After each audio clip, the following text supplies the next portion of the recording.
In 1996, famous Israeli psychologist Daniel Kahneman did a groundbreaking experiment. And this was the experiment.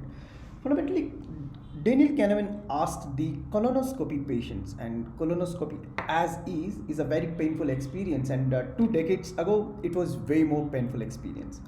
So Kahneman suggested each of the users who agreed to participate in this experiment that they rate their level of pain on a scale of 0 to 10 as they went through the colonoscopy, right? But here's a caveat.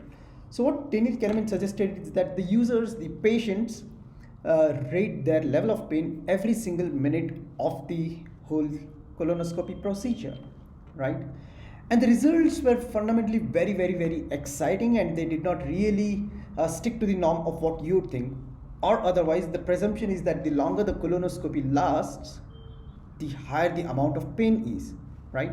Or so do you think? Or maybe you think the averaging out of each single minute of the pain that the patients reported is what the outcome of the entire experiment would be. Totally wrong. So Kahneman was surprised with the results, and this is what this result said. Presume there was a patient who had a 24-minute long colonoscopy, and there were moments when the patient felt extremely pain. He rated the pain at level 8 in one of the minutes. And on the 24th minute, when the colonoscopy was ending, this particular patient rated the level of pain at 1. And when you aggregate, and the patients were also asked to rate the overall experience along with each minute of their experience, and the patient reported the pain level at 4.5.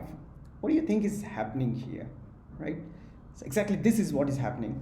This is something it's very well known in the psychological cycles, and it's very famous again now in the marketing circles, called the peak end rule, right?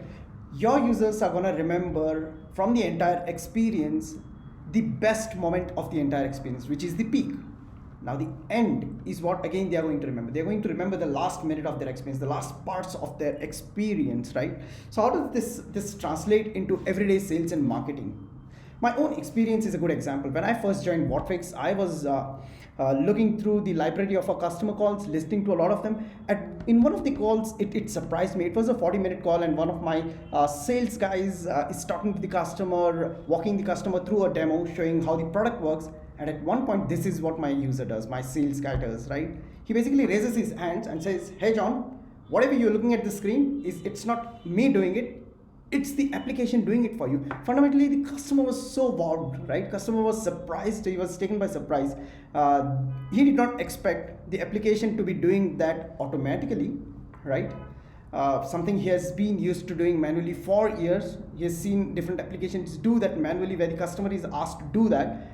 And at one point, my user fundamentally raises his hand and says, "I'm not doing that, it's the application doing it for you." And the customer was surprised, fairly surprised, and he totally loved the experience. And I'm pretty sure that is what the customer would have remembered. From my own experience looking at that application, that call, which was one of the first calls, and introducing myself to the application that we are building, I myself remember at the delight of looking at the point where my user fundamentally raised his hand and said, "And I'm not doing that, it's the application doing." So you see what is happening here?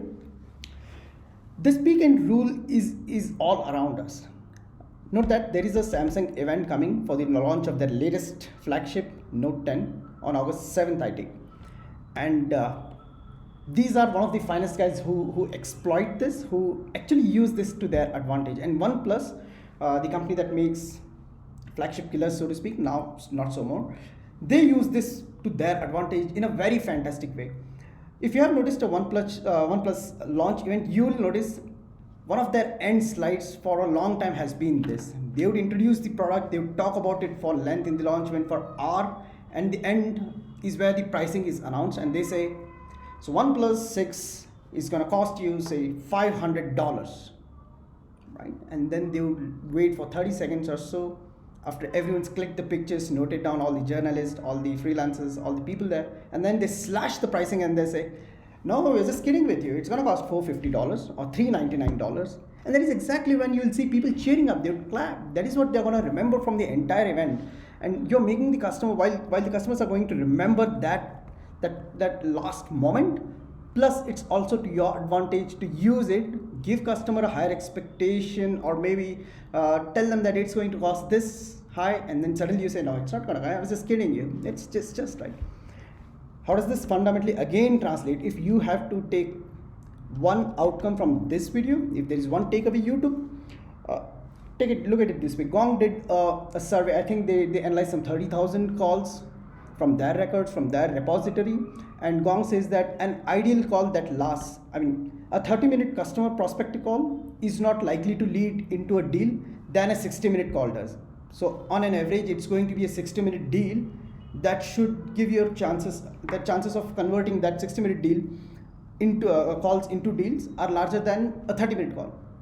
So on an average, you should have 60-minute long calls with your prospects. What do you think? I mean, is customers' attention span really going to last for all the 60 minutes? It's not. You're gonna talk. Some bits would be really boring, right?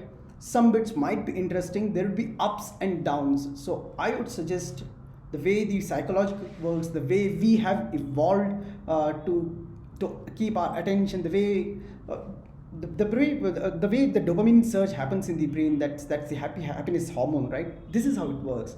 Ensure that in the call placement you have once in a while a surprise moment for the customer. Tell them that, hey, this is again is what is possible, and make sure when you end your call, always end it on a very high note. Maybe you will say your customer this, hey John, in the last minute, this is our last minute of the call, since we are winding up, from our last conversation, I saw that you showed a great interest in our premier support plan, where you thought you might want that support where the things are moving in a fast pace. We do the things for you, and I just checked the pricing. You know what?